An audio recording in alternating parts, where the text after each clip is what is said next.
In the modern day, do you know what fans get excited about? Hearing wrestlers going for a WWE tryout. Now, I suppose this would have been the same back in the day, but we didn't have the means to find out about them, whereas today, you run on the internet and you go, I know that guy. I wonder if he's going to get signed. Thing is though, when we do go back through the past, you can hear some really weird stories about pro wrestlers trying to get to the top.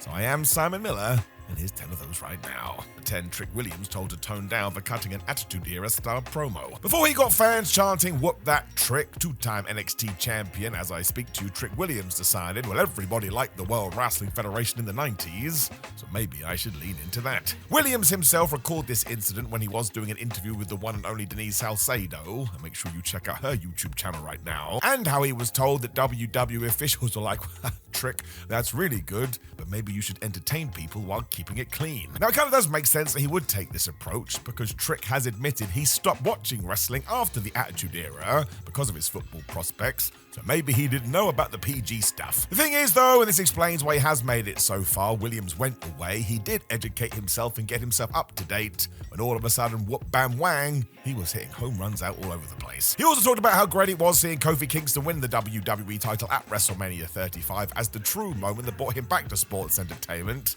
Yeah, that was flipping brilliant. If you need it for your brain as well, Trick Williams earned a developmental deal with WWE in 2021 before he made his official in-ring debut on the 5th of October. Number 9, Dusty Rhodes told Keith Lee he sucked on the microphone. Before Keith Lee left the WWE, it's fair to say that his career had many ups and downs. Believe you me, nobody knows more about ups and downs than I. Now, yes, as we know, before he did get released in 2021, his move from NXT to the main roster was not that great. It was almost as if everything he had done before that didn't exist, and Vince McMahon tried something new and no, it didn't work. Now, actually, if you do go through the history books, he had his first tryout with the WWE in 2008 but didn't sign a contract, and he also appeared as an extra on an episode of Raw in 2009. Keith actually opened up about his failed WWE tryout back in 2008 during a WWE 24 documentary. He said the whole thing was a great experience, especially when the late WWE Hall of Famer Dusty Rhodes came up to him and said, listen man, I'm just trying to be honest with you, I think you need to get a little bit better on the microphone.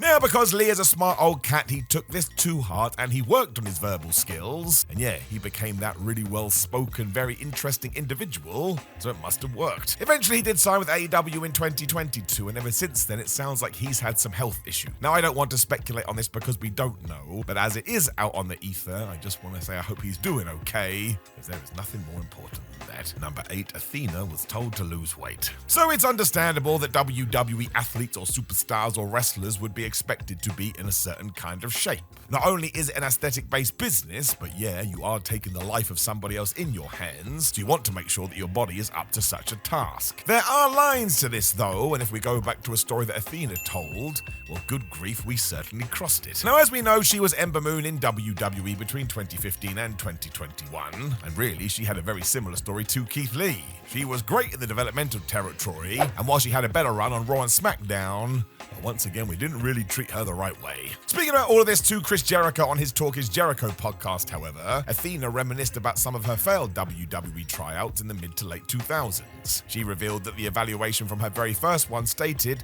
she lacked the diva look and maybe she should lose some weight. And in fact, when she did do that, she'd be able to come back for a round 2. Now, you can use the internet right now as research purposes, and this is one of the silliest things that anybody has ever said. Athena has always been in great shape, she understands the excitement, but also you can go through many an individual that just go and go and go in the ring, even if they don't look like they can. That's because cardiovascular activity sometimes is what's inside and not on the outside. This was a really stupid thing to do. Number 7, WWE offered Adam Cole a tryout, thinking he was Xavier Woods. Adam Cole had quite a damn good run in NXT for 4 years. I mean, at one point, he was basically running the place. We then got those rumors that apparently if he was going to be moved up to the main roster, he was going to be Keith Lee's manager or mouthpiece. And listen, I don't know how true that is or not, but if somebody did pitch that, well, it's nice and simple. They'd never watch Adam Cole work. Now, Cole actually signed his first contract with WWE back in 2017, but his first interaction with the company took place when they were offering him a tryout at the old FCW. The thing is, he wasn't actually the wrestler they thought he was going to be, because it turned out he just so happened to share his name with another human being who also was a wrestler. And that is because Adam Cole was not Adam Cole at this juncture of his life, and he was his very real name, Austin Kurt Jenkins. There's also another wrestler running around who was called Austin Watson, and yes, that's Xavier Woods. You can see what's about to happen. Cole recorded this incident during an interview with The Wrap, stating that he received email and phone call confirmations from WWE, and he was excited. However, when he got his travel itinerary through, that's right, there had been a mix-up. I mean, that is utterly ludicrous when you do say it out loud, but I think we can say it all worked out for Adam Cole. The man is flubbing brilliant. Number 6, MJF was told he was too young. Currently the longest reigning AEW World Champion in history, it's fair to say that MJF is exactly what he says he is. He's a generational talent. He's also delivered many a famous promo throughout his career. And if we go back to the one he cut on William Regal on the 18th of October 2022 episode of Dynamite, well, we did actually reveal a bit of history. Because while MJF has never competed in WWE as an in-ring performer, he was able to appear in a backstage segment as an extra with Samoa Joe down at NXT. As Maxwell was talking to William then, he'd recounted all of this, as well as William saying to him, "I'm sorry, my boy, but you are just too young for a WWE tryout." Regal also said it would be great if he honed his craft over the independent scenes, but please do continue to send me tapes so we can monitor your progress. MJF of course did this and continued to send footage of his matches, but then a few months later he received a new email that he said was most discouraging, to the point he almost quit the business. Now we do not know if this story was true or whether it was made up for this angle, but look, either way, it doesn't really matter, because MJF went and made it all the way to the top. Number 5, Britt Baker was told to complete dental school first. So as of me talking to you, Britt Baker has been absent from AEW TV, and no, nobody actually knows what's happening. I just feel like I have to say that so we don't set the comments off. Let's move on. Now, yes, maybe she does leave All Elite Wrestling to one day join WWE, and she has competed there before. She was booked as an enhancement talent between 2016 and 2018. Baker has talked about all this as well, while she also talked to Chris Jericho on his Talk is Jericho podcast, and she said she once did get offered a WWE tryout, but that she didn't get a contract since she had just entered dental school. According to Britt, one Canyon Seaman, a former WWE executive, pulled her aside and said, "Listen, just come back when you've graduated, Britt Baker. Then you'll have everything ready to go." Well, initially she was disappointed. I think Britt nowadays realizes that was the best thing to do, because even if one day wrestling doesn't work out for her, well, she's got a successful business elsewhere. And if you are a wannabe wrestler right now, you always need something to fall back on, so this was super duper good advice. Number 4, Luke Gallows' Comedy of Errors. Luke Gallows has had an impressive on and off run with WWE since he first signed way back when in 2005. I mean, he's been Imposter Kane, Fetus, the Straight Edge Society Disciple, and of course he was one part of the OC with Carl Anderson. So he too has had his ups and his downs, but because Gallows is so honest, he once sat down to regale all of his stories about a disastrous tryout that happened for the 4th season of Tough Enough back in 2004. Because Luke was asked to step inside the ring and do some rope running, but the catch was there were no ropes in the ring,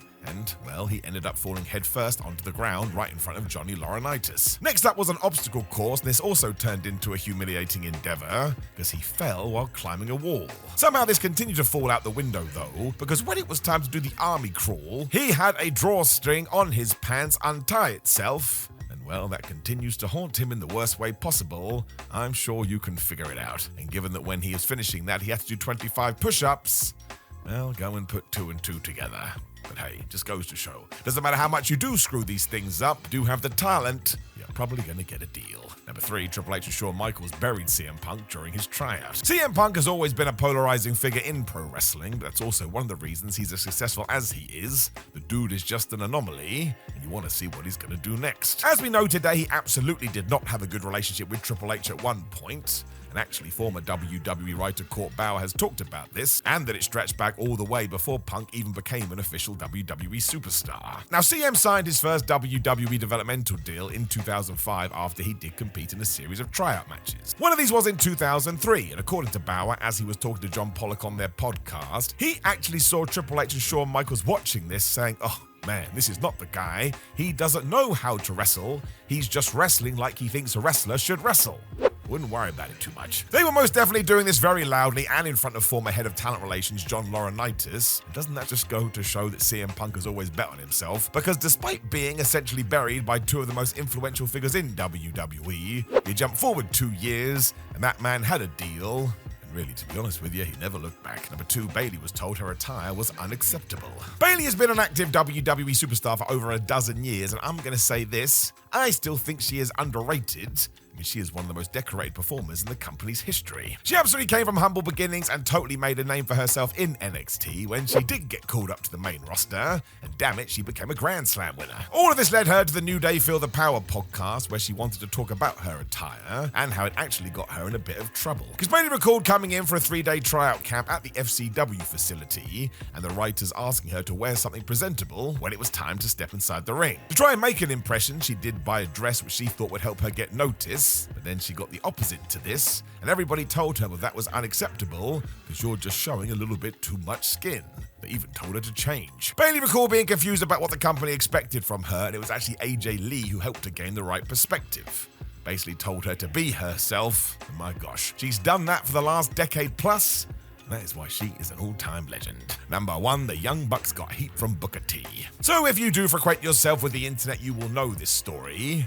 It's one of the reasons they started calling themselves the Young Bucks. Before they did become EVPs of All Elite Wrestling, though, it's very important to note that Matt and Nick Jackson went out there and totally changed the independent scene. I mean, they were making so much money they actually realized we don't need to go to WWE.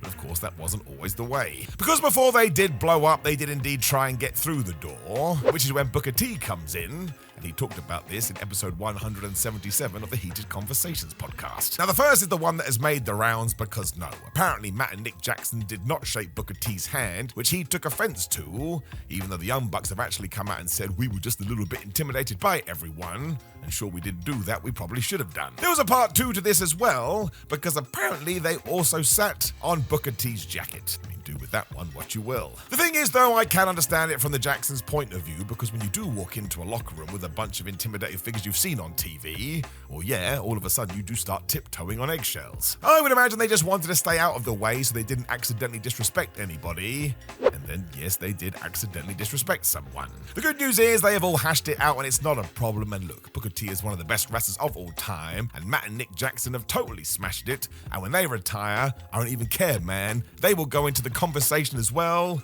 Nobody does tag team wrestling as well as them. Know of any other crazy tryout stories you think you'd like to share? Then please do drop us a comment below. Before you like the video, share the video and subscribe. You can also click the video on the screen to learn even more about some of this nonsense. Otherwise, I appreciate you, my friends, and I will talk to you again very soon.